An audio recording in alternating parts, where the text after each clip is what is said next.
Assalamualaikum warahmatullahi wabarakatuh. Om Swastiastu, Namo Buddhaya, salam kebajikan, dan salam Pancasila. Baik, perkenalkan saya Kusmawati dengan NIM A321246060 dari kelas D dari Program Studi Pendidikan Pancasila dan Kewarganegaraan Fakultas Keguruan dan Ilmu Pendidikan Universitas Tadulako Angkatan 2024.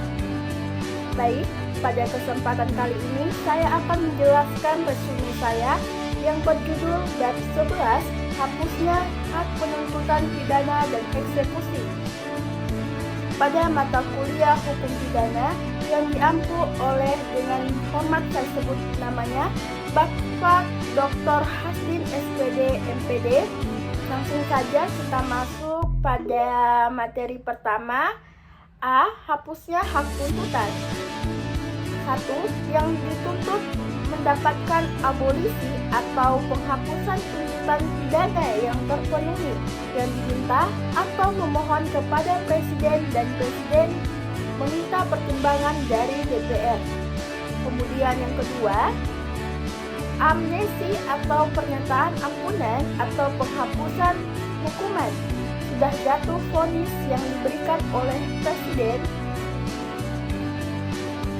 Kemudian eksekusi dilakukan oleh jaksa berdasarkan hasil keputusan yang inkrah, dan adapun salah satu kelemahannya penegak hukum adalah kurangnya lapas untuk anak dan alat mendeteksi kebohongan. Kemudian yang ketiga, grasi. Grasi dalam hukum pidana adalah pengampunan atau keinginan hukuman yang diberikan oleh Presiden kepada seorang terpidana untuk mengurangi, mengubah, atau menghapus pelaksanaan pidana yang sudah dijatuhkan oleh pengadilan. Adapun bentuk dari grasi dapat berupa yang pertama, pengurangan hukuman atau remisi hukum khusus Presiden. Kemudian yang kedua, perubahan jenis hukuman. Ketiga, pembebasan dari hukuman tertentu.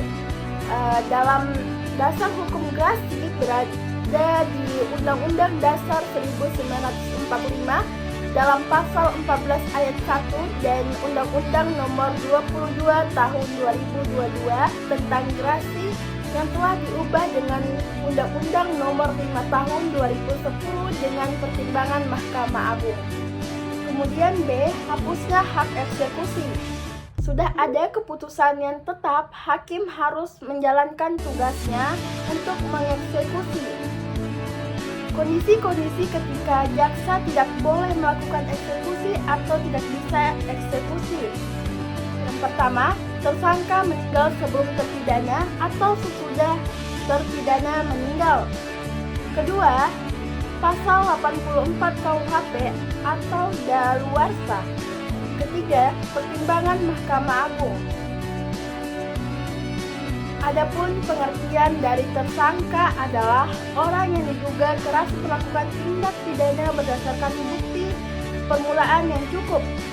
Status tersangka diberikan oleh penyidik atau polisi pada tahap penyidikan.